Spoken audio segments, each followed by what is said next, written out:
it going, guys? Migmatisgolf here with a read to improve. It's been a while since we've done one of these. If you're new to the channel, Migmatisgolf is all about golf instruction outside of the box. Okay, not the usual stuff you get at your PGA Pro or your local course or whatever. We try and do different things. I'm a firm believer that there are many ways of playing good golf, many different techniques that can be utilized well, and this so-called correct way of doing it is a bunch of nonsense. Sure, there are some similarities amongst all good players. There are some truths about physics when it comes to striking a ball properly, but there are many ways of getting there. So anyway, if you like the channel, please subscribe and give us a thumbs up, all that good stuff. So let's get into today's book really quickly. This one, I mean, I like obscure books, okay, if you've seen my other reviews, but this one is super obscure. And I think it covers a part of the game that is not talked about enough. So we've all heard that we should all be practicing our short game much more than we practice hitting drivers, because that's where we score. So we should definitely all be putting much more than we do, that's for sure. But also pitching and chipping, all that kind of stuff, because that's where you score. 100 yards and in, that's where it makes a big difference. And a lot of golf books will dedicate a chapter to that, maybe, and cover certain techniques, but they don't really dedicate themselves to the short game. Well, some do. I'm being slightly dishonest there, but in general, golf books are all about the full swing and how to hit it further and all that stuff. So this book, and it's an old book, but just because it's old doesn't mean it's relevant, is all about wedges. Okay, some people just carry 2 wedges, like a sand wedge and a pitching wedge. Some people carry 4: lob wedge, sand wedge, gap wedge, pitching wedge. It doesn't really matter, but you need to understand the difference between a wedge, the design of a wedge, and normal irons. They are designed differently. Wedges have bounce, and that makes them perform differently.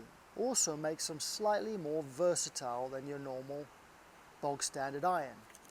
So the book I want you guys to all go and get and read if you can find it, don't know if you could, is The Wedge Book by Doug Ford. Okay, now Doug Ford was a fantastic, consistent player, kind of the era just before Jack Nicklaus and all that. So a lot of you might not have heard of him, a lot of you might, but people on tour at the time and people afterwards said he was deadly with his wedges, one of the best wedge players of all time.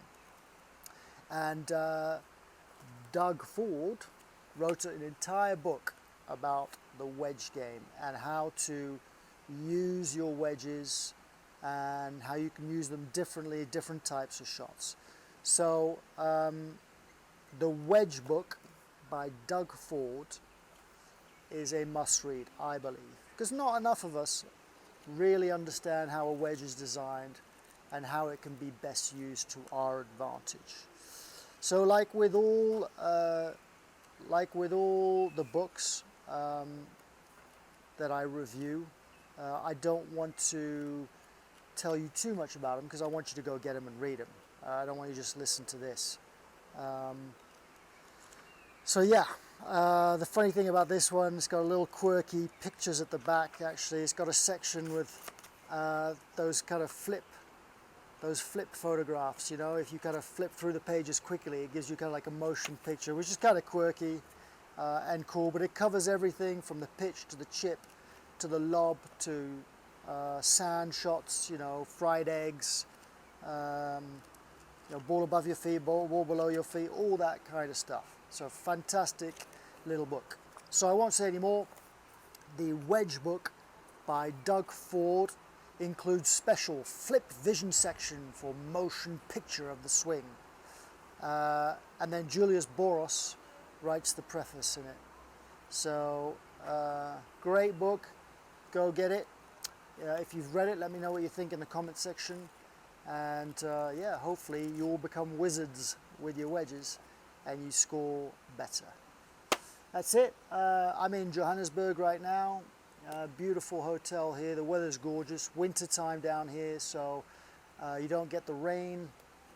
You get about 22, 20 degrees Celsius during the day, clear skies. The courses tend to be browned out, so the greens are beautiful, but the fairways tend to be dormant grass, so it turns brown, but it rolls fast, so even somebody like me can hit it far down here in the winter months. That's it. I'll see you again soon with another read to improve. Catch up on all the other reading, my other videos, and that's it. See you.